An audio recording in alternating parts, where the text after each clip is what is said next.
We are introducing SOAP support, and in this video, we will show how to work with SOAP APIs.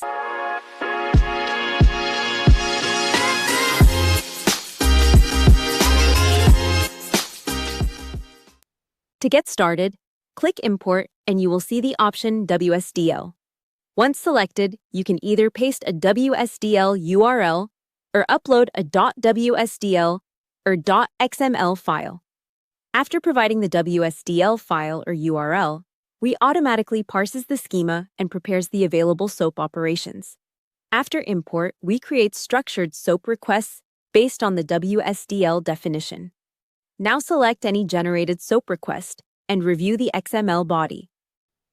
Update parameters if required and click Send. The response will be displayed in the response panel, similar to REST API responses. That's it! Check out our platform at the link below to level up your API game.